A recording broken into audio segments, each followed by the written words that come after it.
우리 함께 서로 인사를 나누겠습니다. 반갑습니다. 사랑합니다. 축복합니다. 행복하십시오. 오늘 본문은 이사야가 예수님을 소개하는 내용입니다.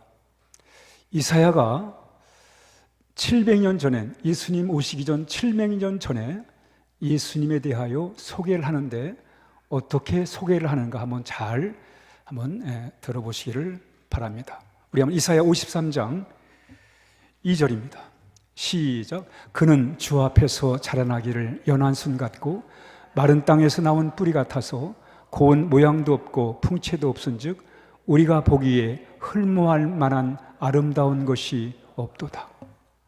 이사야가 예수님을 소개하면서, 메시아 예수님을 소개하면서 고운 모양도 없고 풍채도 없고 좋아할 만한 아름다운 것이 아무것도 없다.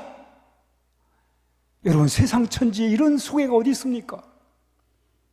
만약에 누가 나를 소개할 때 아유, 저 사람 볼 거 없어, 모양새도 그렇고 볼품도 없고, 그래? 그럼 여러분들 기분 좋으시겠습니까? 기분 좋겠어요, 안 좋겠어요? 안 좋지, 그렇죠? 아유, 저 사람 볼 거 없어, 이러면 안 되잖아요. 남자분들 그냥 평범하게 생겼어도 잘생겼어 이렇게 말해줘야 하잖아요, 그렇죠? 여자분들 수수하게 생겼어도 정말 예뻐, 이렇게 얘기를 해야 사람이 관심을 갖지요. 누가 중매를 하는데 말이죠, 아유, 그 총각 볼 거 없어, 그 처녀 모양새가 아니야, 이러면 누가 그걸 관심을 갖습니까? 여러분, 관심 안 가져요. 근데 이사야가 이러고 있어요, 여러분. 이사야가 예수님을 소개하면서, 하나님 아들 예수님을 소개하면서 아유, 모양도 없어, 풍채도 없어, 좋아할 만한 아무런 아름다운 게 하나도 없어, 이런다고 말이죠. 시원하게 소개를 해요. 소개하려면 좀 제대로 할 것이지. 도대체 왜 이러는가? 왜 이러는가? 이렇게 소개하면 누가 믿어요? 있다 그래야지, 없다 그러면 어찌나 말이에요. 그래서 그러잖아요. 없다, 없어 그러잖아요. 있어 그래야지요. 여러분, 북한의 김정은이는 몸집을 키우잖아요. 왜 몸집을 키웁니까? 건강에 해로운데. 있어 보이려고. 있어 보여야 되잖아요, 여러분. 여러분들 왜 나름대로 교훈을 오실 때 꾸미고 왔어요? 있어 보이려고. 사람은 다 있어 보이길 원해요, 여러분. 근데 이사야는 예수님을 향해서 없어, 볼 거 없어, 끌만한 거 없어, 이러고 있단 말이지. 그러니 하나님의 아들 이렇게 참 소개를 하니 누가 믿겠어요? 한번 1절 시작. 우리의 전한 것을 누가 믿었느뇨? 여호와의 팔이 누게 나타나느뇨? 아니, 여러분, 그래도 하나님의 아들을 소개하면 그럴듯하게 해야 믿을 거 아니겠어요, 그렇죠? 요새 여러분, 사람들한테 호감을 가지려면 저 사람 유명한 사람이야, 교회에서 강사를 초청할 때 아주 유명해, TV도 나오고 이런 사람이야, 이렇게 해야 여러분들이 관심을 갖지. 에휴, 볼 거 없어요, 이런 무슨 관심을 가져요, 여러분? 유명하다고 그러고 말이죠, TV에 나왔다고 그러고 말이에요. 이래야 사람들이 호감을 갖고 관심을 갖고 할 거 아니겠어요? 그러니 하나님의 아들 이렇게 볼 거 없어, 이렇게 소개를 하는데 누가 믿겠어요? 우리의 전한 것을 누가 믿겠느냐? 안 믿지요, 안 믿어요. 여러분, 교주들은 자기를 꾸미기 위해서 얼마나 참 화려하게 꾸미니까, 여러분. 대단하게 하잖아요. 권력자들이 얼마나 화려하게 치장을 합니까, 여러분? 카페트를 깔고 말이죠, 휘황찬란하게 말이죠 하면서 등장을 하잖아요, 권력자들이나 교주들이. 근데 예수님은 초라하게 볼 것도 없어요, 흠모할 만한, 좋아할 만한 게 아무것도 없어요, 이렇게 얘기를 하는 거예요. 근데 예수님은 정말 진짜 초라했어요. 이 세상에 오실 때 시골 처녀 마리아의 몸을 통해서 오셨어요, 여러분. 무슨 중전 마마를 통해서 이 땅에 온 게 아니라 무슨 왕궁의 공주를 통해서 온 게 아니라 시골 처녀의 몸을 빌려서 이 세상에 오셨어요. 오실 때도 사람이 거할 곳이 아니라 짐승이 거하는 마구간에 태어났어요. 진짜 초라한 모습으로 왔어요.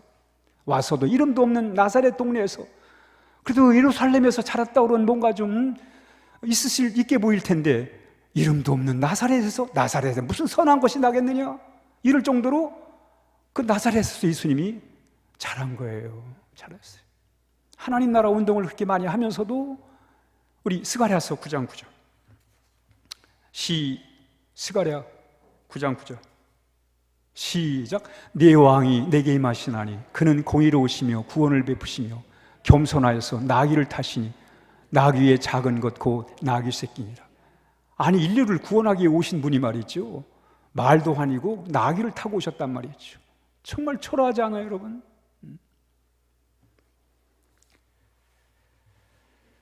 그래서 바울은 이렇게 얘기를 해요.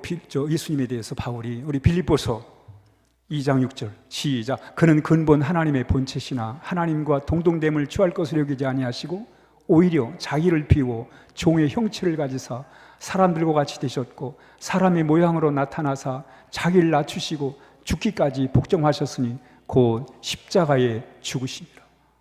아니, 사도 바울도 예수님을 초라한 예수님으로 이렇게 소개를 하고 있단 말이에요. 그런데 이사야는 말이죠, 초라한 예수님으로 소개하는 거로 끝나지 않아요. 예수님을 비참하게 소개합니다. 우리 한번 같이 3절, 이사야 53년 3절 시작. 그는 멸시를 받아 사람들에게 버림을 받았으며 간고를 많이 겪었으며 질고를 아는 자라. 마치 사람들이 그에게서 얼굴을 가리는 것 같이 멸시를 당하였고 우리도 그를 귀히 여기지 아니하였도다. 약간 좀 어려운데 이걸 좀 쉬운 말로 한번 읽어보겠습니다. 쉬운 성경, 시작. 그는 사람들에게 미움과 멸시를 받았으며 아픔과 고통을 많이 겪었다. 사람들은 그를 바라보려 하지도 않았다. 그는 미움을 받았고 우리 가운데 아무도 그를 귀하게 여기지 아니했다. 사람들이 예수님에 대하여 이렇게 했다는 거예요. 예수님은 당하기만 했어요. 당했단 말이 계속 나오잖아요. 우리 이사야 53장 4, 5절 시작. 그는 실로 우리의 질고를 지고 우리의 슬픔을 당하였거늘 우리는 생각하기를 그는 징벌을 받아서 하나님에게 맞으며 고난을 당한다 하였노라. 여러분, 세상 천지에 당하고만 사는 사람이 어디 있습니까? 당하고 사는 것을 좋게 받아들이는 사람이 어디 있어요, 여러분? 다 큰 소리 치고 짚고 살지. 다 당하기만 하면 말이죠. 예수님을 이사야가 표현하면서 예수님은 늘 당하기만 했다는 거예요. 억울함을 당하고 모함을 당하고 누명을 쓰고 계속 당하며 살았다는 거예요. 당하며 살았다는 거예요. 때리면 맞고 욕하면 듣고 십자가에 매달면 매달리고. 도대체 이사야는 예수님을 왜 이렇게 소개하고 있는가? 좀 좋은 걸 얘기하지. 늘 당하고만 사신 예수님, 배척을 당하고 거부를 당하고 욕을 먹고 때리면 맞고 늘 당하고만 살았다는 게, 당하고 계속 그러죠. 당했다.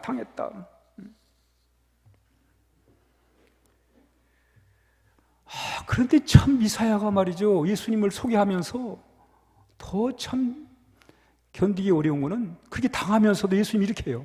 우리 한번 이사야 53장 7절 시작. 그가 곤욕을 당하여 괴로움을 당할 때에도 그의 입을 열지 아니하였으며 마치 도서장으로 끌려가는 어린 양과 털 깎는 자 앞에서 잠잠한 양같이 그의 입을 열지 아니하였도다. 아니, 그렇게 당하면서, 그렇게 억울한 일을 당하면서 말 한마디를 못 하셨어요. 말 한마디를. 다시 올려줘요. 계속. 곤욕을 당하며 괴로울 때도 입을 열지 않았어요. 여러분, 한번 진지하게 한번 성경 말씀 한번 들여다보세요. 끌려가면서도 말 한마디를 못 하세요. 말 한마디를. 우리 같으면 여러분 분통이 터지잖아요. 억울한 일 당하면 우리 가만히 있습니까, 여러분? 누가 나를 모함하면 가만히 있습니까? 화가 나는데. 수년 전에 한 가수가 어떤 기자가 그 가수가 억대 노름했다고 기사를 썼어요. 근데 방송에 나와가지고 그 기자회견을 하는데 말이죠. 막 분통이 터져가지고 내가 그런 일은 없는데, 내가 억대 도박을 한 적이 없는데 그 기사가 나를 모함하기 위해서 썼다고 그러면서 말이 막 씩씩거리면서 화를 내면서 막 흥분했는데 볼 수가 없더라고. 야, 사람이 억울한 일을 당하면 저렇게 되는구나. 이성을 잃어버려요. 근데 예수님은 말을 안 해. 그렇게 억울한 일을 당하면서 말을 안 하고 무시를 당해도 말을 안 하고 말이죠. 그랬다는 거예요. 그리고 마침내 예수님은 뭐예요? 십자가에서 죽으세요. 야, 이게 오늘 이사야가 소개하는 예수님의 모습이에요. 볼품도 없지요. 늘 당하기만 하지요. 당하면서도 말 한마디 못하지요. 야, 이게 예수님이란 말이죠.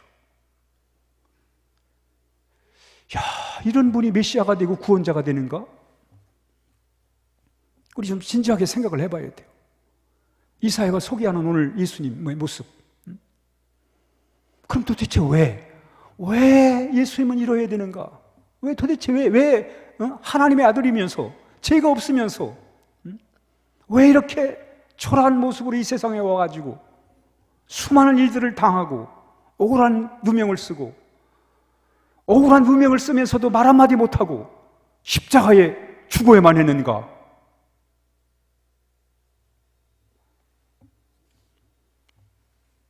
이사야 53장 5, 6절 시작. 그가 찔림은 우리의 허물 때문이요 그가 상함은 우리의 죄악 때문이라. 그가 징계를 받음으로 우리는 평화를 누리고 그가 채찍에 맞음으로 우리는 나음을 받았도다. 우린 다 양 같아서 그릇 행하여 각기 제 길로 갔거늘 여호와께서는 우리의 모든 죄악을 그에게 담당시키셨도다. 왜 예수님이 초라한 모습으로 이 세상에 와가지고 온갖 고난을 다 당하시고 멸시와 천대를 다 당하시고 어려운 누명을 쓰고 그 모진 고난을 다 당하시고 고난을 당하면서도 말 한마디 못하시고 십자가에 달려 죽으셔야 했는가? 이유는 하나예요, 여러분. 우리의 죄 때문에. 인간이 여러분 진짜 해결하기 어려운 게 이 죄의 문제입니다, 여러분. 나의 죄, 우리 사회의 죄. 여러분 세상을 한번 바라보십시오. 세상이 어떻게 돌아가는가? 죄악 세상이요.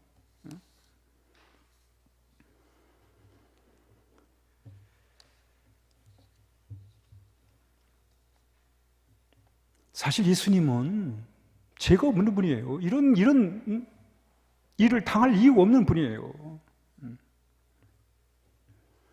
그러면서 초라하게 당하면서 말 한마디 못하면서 십자가에 죽으셨단 말이죠. 여러분 인간의 이 고질적인 문제 중에 하나가 우리의 죄입니다. 우리의 죄뿐만 아니라 우리 사회의 이 죄예요. 사회의 죄. 세상 가운데의 죄악입니다, 여러분. 이걸 해결해야 돼요, 여러분.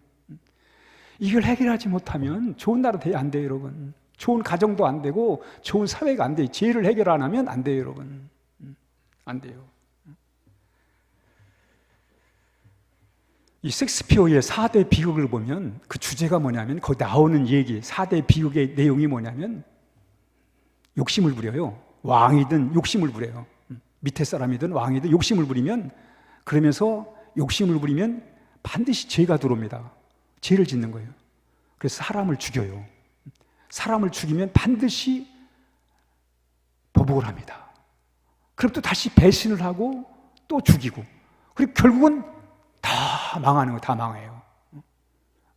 리오 왕이라는 셰익스피어의 4대 비극을 보면 거기에 욕망에 사로잡힌 자들이 죄를 짓고 배신을 하고 또 살인을 하고 사람을 죽이니까 또 죽이고 그러면서 다 망해버려요, 여러분.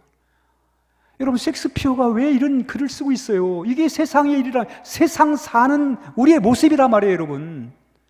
세상이 이렇게 돌아가요. 죄악 세상, 죄의 굴레가 씌워져 가지고 죽이고 보복하고 배신하고 또 죽이고 보복하고 죽이고. 이게 세상의 모습이에요. 세상의 모습이에요. 왜 도대체 왜 이러는가? 우리 시편 51편 5절 다윗이 말합니다. 시작.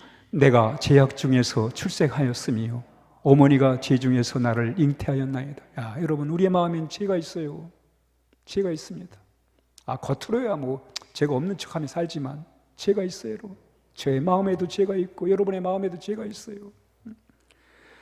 다윗이 뭐라고 그래요? 내가 죄악 중에 출생했다는 거예요.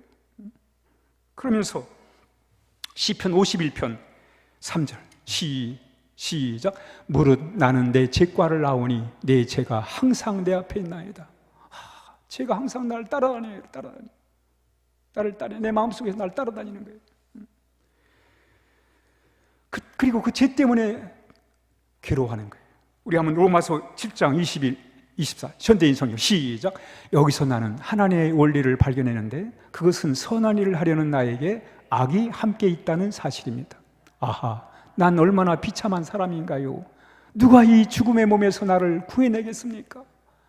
이게 오늘 우리 사회의 이 세상을 바라보면서 도대체 이 죄악이 우리 사회가 이렇게 참 힘들고 어려운 상황들, 그러면서 야고보 1장 15절 시작. 욕심이 잉태한 즉 죄를 낳고 죄가 장성한 즉 사망을 낳느니라. 요즘 총선을 하면서 이 범법자들이 말이죠, 법을 어긴 자들이 법을 만드는 국회의원을 하겠다고 난리를 칩니다. 난리도 아니에요. 스웨덴에서는 범법자들은, 법을 어긴 자들은 법을 만들지 못하게 돼 있어요. 근데 우리는 법을 어겨놓고도 법을 만들겠다고 또 들이대는 거예요. 내가 법을 만들겠다고, 지가 법을 어겨놓고는 내가 법을 만들겠다고 막 대드는 거예요. 대들어요. 야, 이런 세상을 보면서 우리는 정말 세상에 대해서 한심스러운 거예요. 세상 정말 요지경이구나, 요지경. 야, 이 세상을 어떻게 하면 좋겠어요, 여러분? 이 말은 우리는 깨끗한데 세상은 더럽다, 그런 말을 하는 게 아니잖아요, 여러분. 우리도 마찬가지, 우리도 그리고 있어요, 여러분. 내가 만들어 놓고는, 내가 결정해 놓고는 내가 그걸 자연스럽게 어기고 산단 말이죠. 이 죄의 문제를 어떻게 여러분 해결했으면 좋겠어요. 이걸 해결해야 내가 편안하고 우리 가정이 편안하고 우리 사회가 잘 될 텐데, 이 사회의 질서가 깨져버리고 혼란스럽고, 이게 왜 그래요, 여러분? 야, 이건 해결할 방법이 없는, 이 죄의 문제는 해결할 방법이 없는가? 아무리 교도소를 많이 세우고 검사들을 많이 뽑고 재판관을 많이 뽑고 감옥을 더 만들고, 이래서 해결이 안 되는가? 인간은 여러분 구제불능인가요? 맞아요. 인간은 구제불능이에요, 여러분. 진짜 구제불능입니다. 인간은 스스로 죄의 문제를 해결할 수가 없어요. 여러분, 법을 만드는 자들이 법을 무시해버리는데 뭐예요? 법은 고사하고 상식도 안 지키는데 무슨 세상이 좋아지겠어요, 여러분? 그래 놓고 법을 어겨놓고는 법을 또 만들겠다고, 새로운 법을 만들겠다고 또 들이대잖아요, 여러분. 야, 인간에겐 정말 해결이 안 되는 건가? 우리 세상을 바라보면서. 그런데 또 스스로 해결했다는 자들이 있어요. 스스로 해결하겠다고. 권력을 쥐면, 나한테 권력을 쥐면 스스로 해결하겠다고 그래요. 사기꾼들입니다, 여러분. 결국 그런 자들은 독재자들이 됩니다, 여러분. 지심으로 하겠다는데, 지심으로 사회의 질서를 잡겠다는데, 여러분, 이 문제는 우리 인간은 안 되는 거예요. 그래서 선하시고 의로우시고 거룩하시고 전능하시고 영원하신 사랑의 하나님을 통해서만이 가능한 줄 믿으시면 아멘 하시기 바랍니다. 그래서 여러분, 예수님이 이 상에 초라한 모습으로 오셔가지고 모진 것 다 당하시고, 그리고 말 한마디 못하시고 십자가에 죽은 이유가 바로 이거예요, 여러분. 이거 해결하려고. 여러분, 예수님이 참 이 땅의 부귀영화를 누리기 위해서 교주처럼 왔다 그러면 이럴 필요가 뭐가 있어요, 여러분? 이렇게 초라한 모습으로 오면 안 되죠. 거창한 모습으로 와야지요. 그리고 당당해야지요. 당하고만 살면 안 되죠, 예수님이. 우리 여러분, 그 예수님을 통해서 하나님을 체험하는 거예요. 하나님을 경험하는 거예요. 그래야 우리가 좀 하나님과 가까워진 사람이 되지 않겠습니까? 하나님의 성품과 좀 가까워져야 그나마 우리에게 희망이 있는 거예요, 여러분. 배운다고 되는 것도 아니고, 가진다고 되는 것도 아니고, 높은 자리에 앉았다고 되는 것도 아니잖아요, 여러분. 이것은 내가 의롭다고 주장한다고 되는 게 아니잖아요, 여러분. 이거는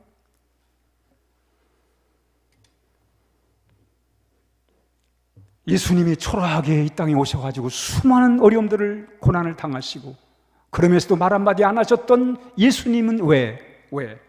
우리 요한복음 1장 29절 시작. 보라, 세상 죄를 지고 하는 하나님의 어린 양이로다. 세상의 죄를 다 죄를 뒤집어 쓰시고 초라한 모습으로 다 당하시면서 말 한마디 안 하시면서 그렇게 세상을 떠난 거예요. 희생 제물이 되신 것입니다. 따라합니다. 희생 제물. 여러분, 이 죄악의 강은 희생 제물이 없이는 건널 수가 없는 거예요. 이 유혹의 강은 희생의 제물이 없이는 우리는 이 죄악의 강을, 유혹의 강을 건널 수가 없습니다. 한 번은 어떤 선교사님이 이 정글을 지나가는데 강을 만났어요. 큰 강을 만났는데, 그 강에 이 물고기가 있는데, 그 물고기가 뭐냐면 피라냐예요. 피라냐. 이 물고기는 여러분 우리가 잘 아는 것처럼 아주 턱도 강하고 이빨도 강해가지고 육식, 짐승이나 사람을 뜯어먹는 그런 이 물고기입니다.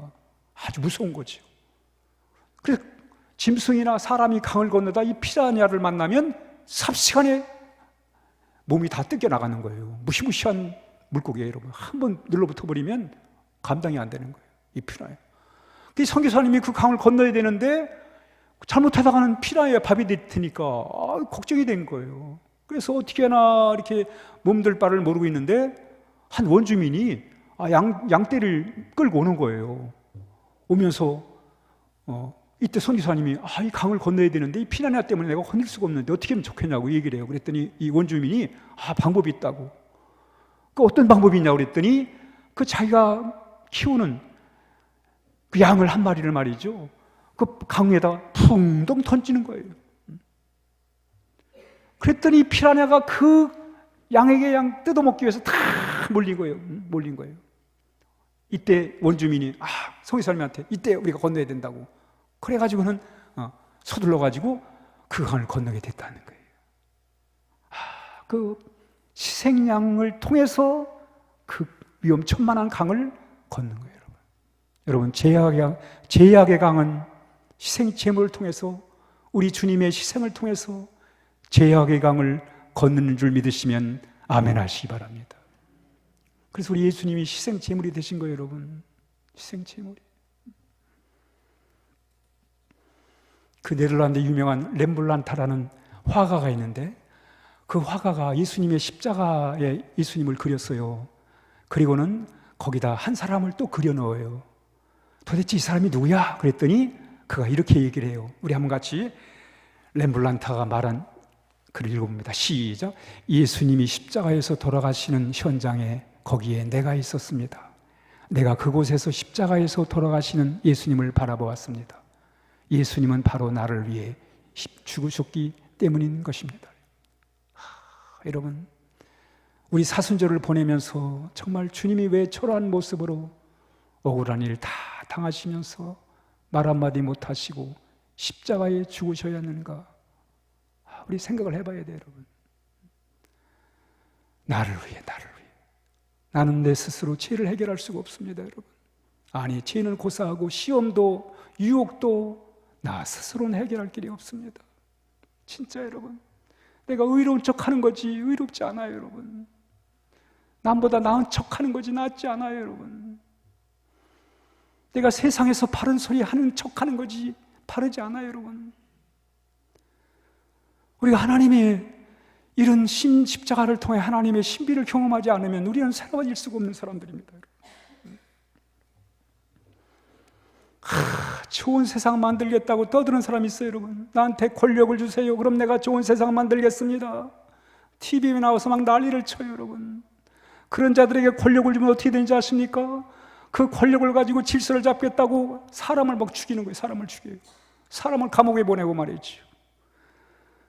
이 프랑스의 지성인들이 공산주의 흑서라는 책을 썼어요.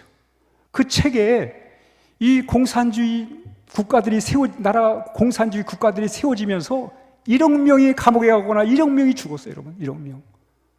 공산주의 나라를 세우는 자들이 나라를 세우겠다고, 새로운 나라 세우겠다고, 공평한 나라 세우겠다고 수많은 사람을 죽였습니다, 여러분. 여러분, 사람들은 권력을 가지고 끔찍한 세상을 만들어가는 거예요.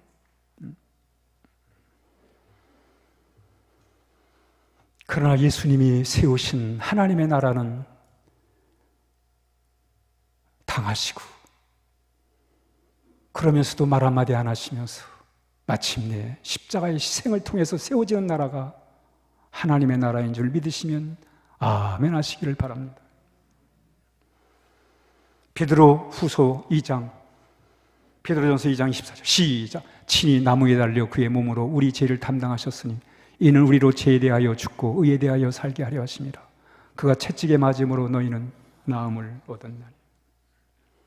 예수님이 세우시는 하나님의 나라는 사랑과 용서와 인내와 자기 희생을 통해서 세워지는 나라입니다. 토마스 모슨이 한 말을 한번 같이 읽어보겠습니다. 시작.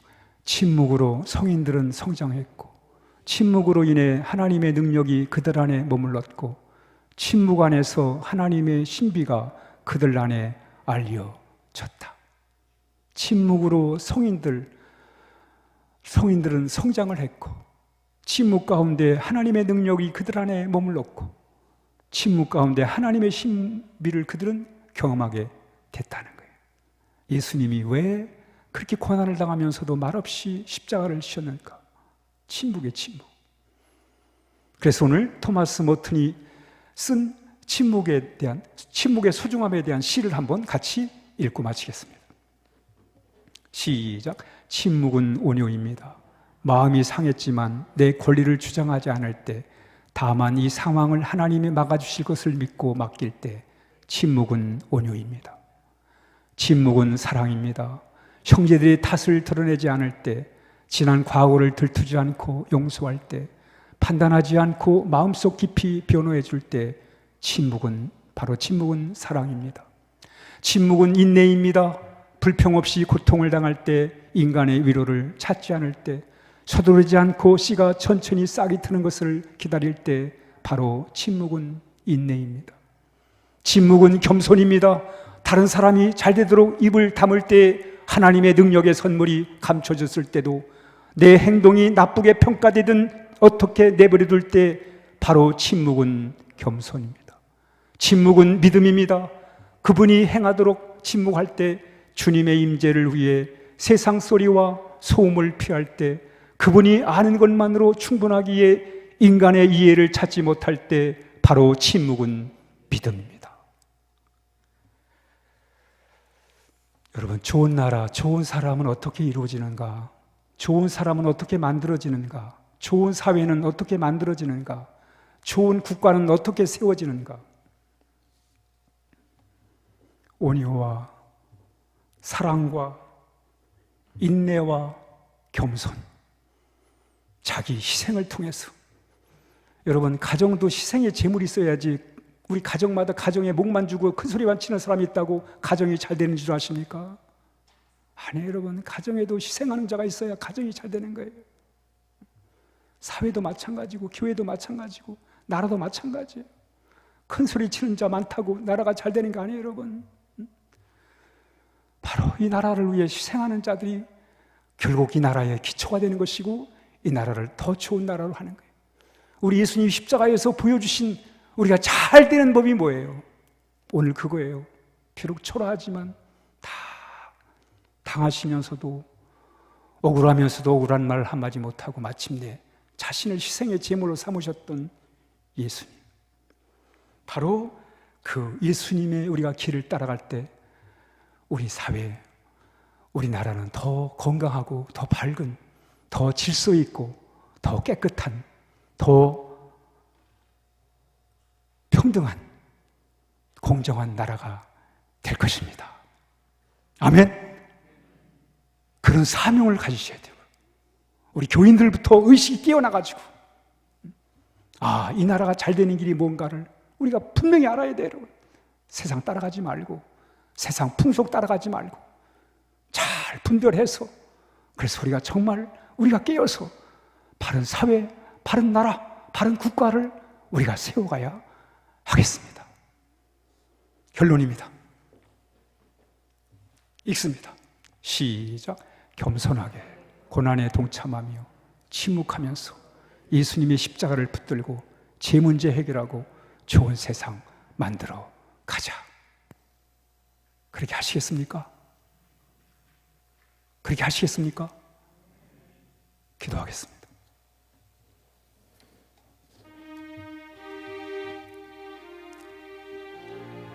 오늘 우리는 이사야가 소개한 예수님을 우리가 함께 살펴봤습니다. 왜 예수님이 초라한 모습으로 왔고 또 그 모진 고난을 다 당하셨는지, 당하면서도 말이 없으셨는지,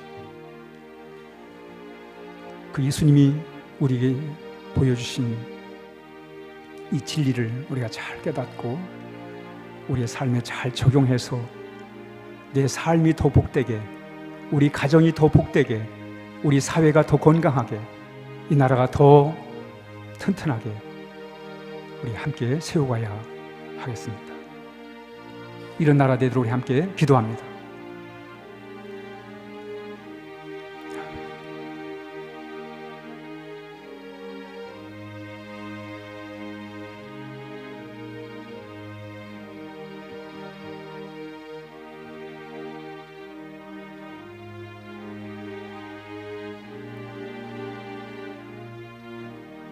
하나님 아버지, 감사합니다. 우리 개인이 어떻게 잘 되는지, 우리 가정이 어떻게 더 잘 되는지, 우리 사회가, 우리 국가가 어떻게 더 잘 될 수 있는지를 오늘 말씀을 통해서 깨닫게 됩니다. 우리로 하여금 하나님의 온전한 사람이 되게 하시고 그 말씀을 따라 살아갈 수 있는 선한 능력을 갖춘 우리 모두가 되게 하여 주옵소서. 예수님의 이름으로 간절히 기도하옵나이다. 아멘.